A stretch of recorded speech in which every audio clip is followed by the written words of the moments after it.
అమ్మ బతుకమ్మ చీర వచ్చిందా మీకు? రాలేదు. ఎట్లా మరి ఎప్పుడు ఇస్తారంట? ఇప్పటికే బతుకమ్మ మరి అయిపోనికి వచ్చింది, ఇంకా 2 రోజులైతే పెద్ద బతుకమ్మ వస్తుంది. ఎప్పుడు ఇస్తారు? అవునా? ఇంకా వీళ్ళు కొంచెం చీరలు అయితే ఊర్లలో కొంచెం అన్ని ఇస్తుండ్రంట. ఇలా సీతక్క కూడా కొన్ని పంచిందంట. ఇక్కడ రావడానికి కొంచెం ప్రింట్ కాలేదండి. ఇంకా కొన్ని చీరలు తయారు కాలేదంట. అందరూ అడుగుతారు, గ్రూప్ వాళ్ళకే ఇస్తారు, మాకెందుకు ఇస్తలేరని అందరూ అడుగుతారు. మళ్ళీ ఇదేది గొడవ అనుకొని వీళ్ళు ఏం చేసిరంటే, సరే అందరికి ఒకటేసారి ఇద్దామని ఇప్పుడు ఆపేసిండ్రు. అందరికి కూడా చీరలు వస్తాయి.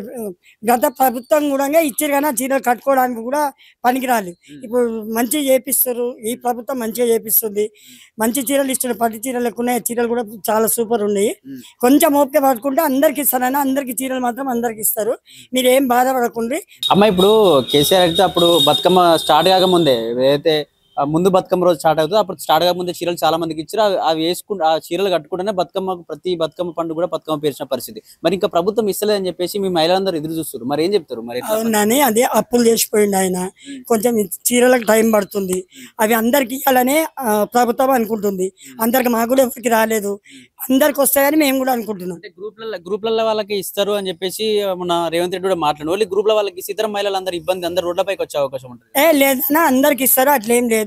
ఏంది మరి పరిస్థితి? మహిళలు ఇప్పుడు కావాలంటున్నారు. ఇప్పుడు ఎందుకంటే ఎల్లుండే బతుకమ్మ పండుగ వస్తుంది కదా, మరి కావాలని చెప్పి మీరు అందరూ కూడా ఆశిస్తా ఉన్నారు. మరి పరిస్థితి ఏంది? అవునన్నా కొన్ని ఫ్రెండ్ అయినా కొన్ని ఫ్రెండ్ కాలే, అన్ని ఒకటేసారి అయినాక ఒకటేసారి పంచుదామని అనుకుంటున్నారు. ఒకరికి ఇస్తే ఒకరికి గొడవ అవుతుంది కదా, అందుకే అందరికి ఒకటేసారి ఇద్దామని ఆపేసారు.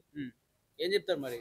సార్ మరి ఇప్పటికి ఇప్పుడు ఒకప్పుడైతే ఎంతో 200 ఇచ్చిందో 300 ఇచ్చిందో కేసీఆర్ అయితే టైంకు చీరలు ఇచ్చిండు. మరి ఇప్పుడు రేవంత్ రెడ్డి 700 చీరలు 800 చీరలు 2 చీరలు ఇస్తా అని చెప్పి మాట ఇచ్చిండు. మరి ఆ మాట కోసం ప్రజలందరూ ఎదురు చూస్తున్నారు. మరి ఇంకెప్పుడు ఇస్తా అన్నారు? కేసీఆర్ 100 రూపాయల చీరలు ఇచ్చారు, అవన్నీ బర్లకాల కట్టిండ్రు.